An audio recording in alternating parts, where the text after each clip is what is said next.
Today, we're comparing the 2024 Elantra Nline against the 2024 Nissan Sentra SR.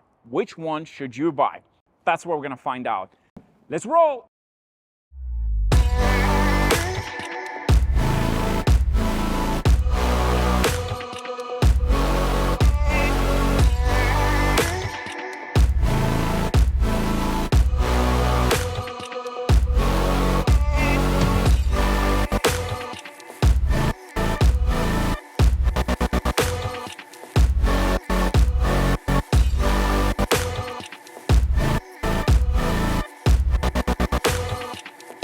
Before we start comparing these two, special thanks goes to our great friends at Don Valley North Hyundai. They're a Hyundai dealership located just north of Toronto. They're kind enough to allow us to borrow this thing for the day, compare it to the Sentra. If you want to check this thing out in person, or maybe place an order, don't forget, check out the link in the description below, or maybe just walk into the store and ask for my good friend Gee. But for now, let's talk about these two bad boys. Whether you live in Canada or in the US, you're going to pay almost the same price for both. That one starts at about $33,000 in Canada, same thing for the Sentra SR.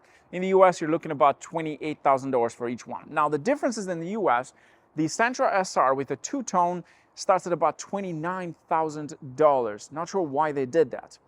But next thing, let's talk about design. The Sentra SR, of course, is the sporty version of the Sentra, and it comes with a premium package.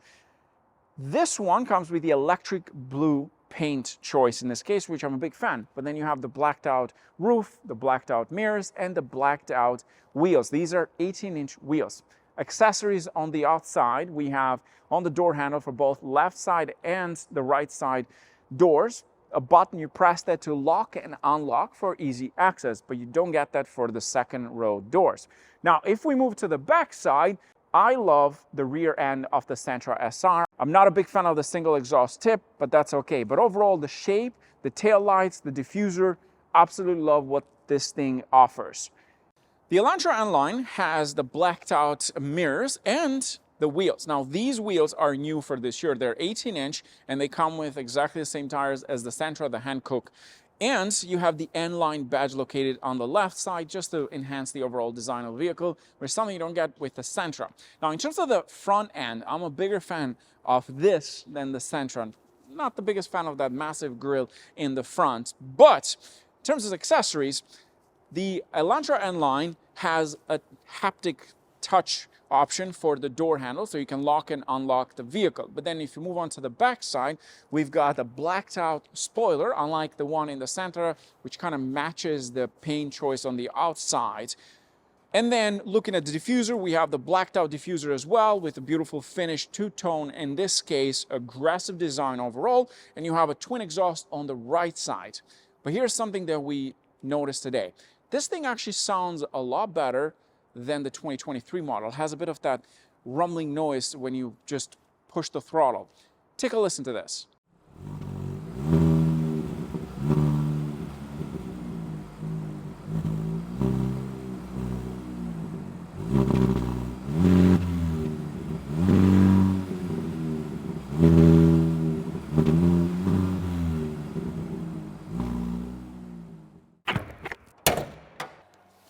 Okay, let's talk about what do they offer under the hood. The Sentra SR has a 2-liter inline-4 naturally aspirated engine. This one makes 149 brake horsepower and 146 pound-feet of torque. It is a front-wheel drive, of course, and it uses Xtronic CVT. Now, that to some people might actually scare, but it's actually not that bad. It's a really good CVT. I know it's weird to say that about CVTs, but here's something else that you need to know about this engine specifically. In Canada, we have something that's called Sentra Cup, where essentially a Sentra vehicle, like this one that you see here, races in a championship. Yeah, that's crazy to think about it, but yes, and I've driven one, and I have to say, very impressed with the overall capability of this engine. Essentially, it is what you see in here in terms of the engine, but stripped down, tuned suspension system, but the engine itself remains the same. In fact, you can buy a race-ready Nissan Sentra SR from a dealership so that you can race it yourself in the championship, which is quite impressive. Now, things get a little bit more interesting with the Elantra Nline. Why? Because this is a 1.6 liter inline 4 turbocharged. It makes 201 brake horsepower, 195 pound-feet of torque, and it uses a 7-speed dual clutch transmission, unlike the Sentra, which uses a CVT. This is also a front-wheel drive. But here's another interesting fact. We've actually drag raced the 2022 model, 2023 Elantra Nline versus the Sentra SR. And you can watch that video, check the link in the description below, but I'll just give you a spoiler alert. This thing is, of course, a little bit faster, but you do compromise a little bit the fuel efficiency. This is rated about 38 miles to the gallon for highway. That's rated about 40 miles to the gallon for highway. This is 28 miles to the gallon for city. That one is 30. Just a little bit of a fuel efficiency, but at the same time, this is more exciting, more horsepower. Let's talk about the Keyfobs. This is the Hyundai one. Interesting design. You have the hold button for the trunk on the side. There is a remote start from here. You can also download an app that you can use it from your phone to start and unlock the vehicle and lock and unlock from here. It's interesting. And this is the Nissan. And this one has exactly the same features for the trunk, hold to start the vehicle. It's just smaller. Now, another thing you want to know is cargo space, which one offers the most? Well, here's the interesting thing. They're very similar. The Sentra offers about 14.3 cubic feet of space, meanwhile the Elantra Nline offers 14.2. Not that different.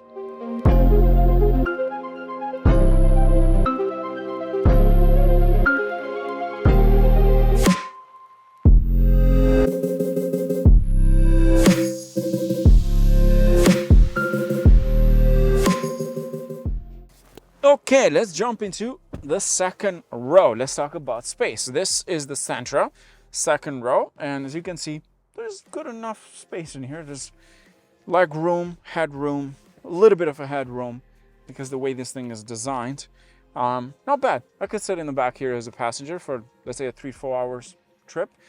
Tech features. There's only a USB port in the center. There's no heated seats. You got red stitching, beautiful leather overall. Very soft leather, feels very thin. And you got a couple of speakers on the side, and that's about it. And then visibility, it's okay, not bad. And then there's a light at the top. Now, jump into the Elantra. Okay, into the Elantra. The first thing I notice, I'm sitting a little bit higher here in comparison to the Sentra. But other than that, similar leg room. I've positioned the seat in the front, same with the Sentra, as if I was a driver. So that way it gives you the best understanding of space overall. I'm 6'2", so I'm technically taller than the average individual. And that's about it. It's spacious. This one, in terms of tech features, there is 2 USB-C ports in the back in the center with the Elantra, something that you don't get with the Sentra, which only offers 1 USB port.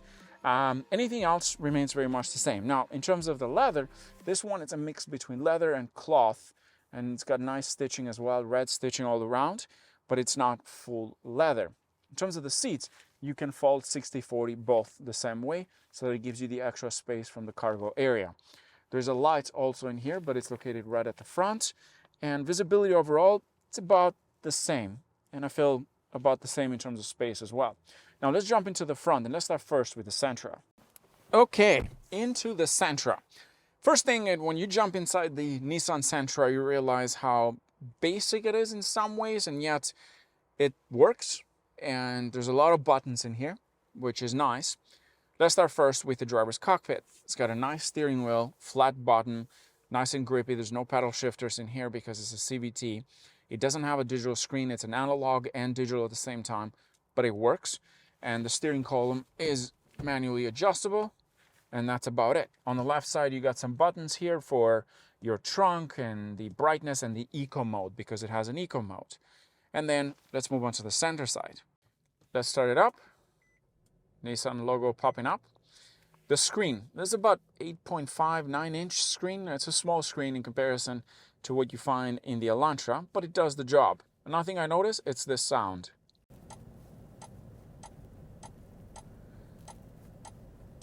This sound reminds me of the mouse click from Windows. Actually, the Windows sounds that you had in the computer, like click, click.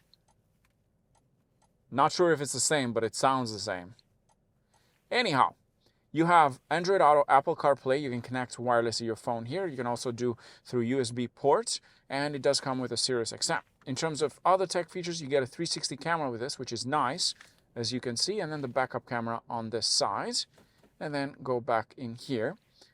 In terms of other options, there is no built-in navigation system with this package. There's just a sound system, and that just gives you some features, and that's about it. That's it. And then you can access the camera from here as well, which is nice. And you got some buttons on the side for the volume and the tune on that, and then more buttons underneath, and then the quick access to the camera on the sides, and then the menu. So you can control it through touchscreen or through this. Moving on to the bottom, we have these 3 massive turbine-looking air vents, which reminds me a little bit of the Kia Stinger in some ways. And then underneath is your climate unit. The climate unit is dual zone. You can control it from right side and left for the temperature, and it does come with heated seats and heated steering wheel in this case. Heated seats in the front. The seats, the driver's side, it is powered. The passenger, it's not. And then at the bottom, you have your speed fan and so on. Underneath here, we have a USB port and a USB-C that you can control from, that you can connect your phone or charge your phone, but there's no wireless charging pad. You got some space in here for your phone. You can slide your phone in there. This is the gear lever, which comes with lower gear, drive, neutral, and so on. And then behind here, there's a button that you can put into sport mode. And it comes with a red stitching with a leather boot as well. Some extra space, 2 cup holders, and that's about it. The seats are actually quite nice. They're leather seats with that orange-red mixed stitching, and in the center you have a stripe. This vehicle is not equipped with power handbrakes. It has the old-fashioned, you push that, and there you go. And then to release, you do that.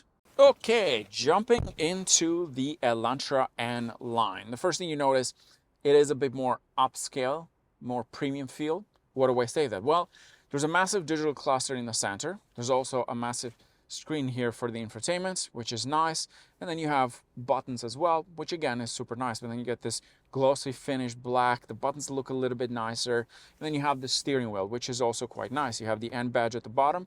It doesn't have a flat button, but that's okay. You get pedal shifters behind because this is a 7-speed dual clutch transmission that you can play around. And most importantly, there's a driving mode button located onto the side that gives you sport, normal, standard, so on, which is located onto the side of the cluster. There's no heads-up display with this package, but that's okay. Okay, let's start it up. And there you go. Now, this is, of course, touchscreen, easy to use. It is a bigger screen in comparison to the Sentra SR. It's got a different layout, of course. Easy to read, easy to use. There's not that weird clicking that you saw on that side. This also comes with Android Auto and Apple CarPlay that you can control that you can connect your phone. There's also quiet mode, something you don't get with the Sentra SR. Quiet mode essentially plays the music in the front, so if you have kids in the back, it's not going to bother them. And then you have access to the climate unit. Although the infotainment user interface overall hasn't changed because the new Sonata has a different layout comparison to this. Maybe it didn't fully change on the inside for this year, but that's about it. It does come with built-in navigation system, something that you don't get with a Sentra. If you change the driving modes, of course, it changes the layout as well. That's your sports, that's your normal. Like, it's nice when you do that. It gives you a different experience. I like in sport mode, very aggressive. It comes with a dual zone climate unit. You can control from both sides. You got your fan speed here. It comes with heated steering wheel, similar to the Sentra. Heated seats in the front for both passenger and driver side. In this case, in terms of the driver's seats, you get an 8-way adjustable seat for the driver, but the passenger is manually adjustable. So it does give you some extra options for the seat in comparison to the Sentra. You get a nice shift knob just for the Elantra Nline, and it says the N badge at the top, the red line over here, the red stitching on the boot, similar to the Sentra, although this does feel a little bit thicker than the Sentra, and you can do that. Also, this for sport mode, because it does come with pedal shifters, and you can control the gears yourself. There's a few buttons in here for automatic park and hold, in this case for the Elantra, something you don't get with a Sentra. And then there is the camera, which only offers backup camera. And then there is the auto hold because it is automatic brakes. In terms of the seats, the passenger and the driver's side gets cloth and leather mixed with red stitching, but you also have the N-Line badge in the center in comparison to the one in the Sentra, which uses leather seats for both front seats.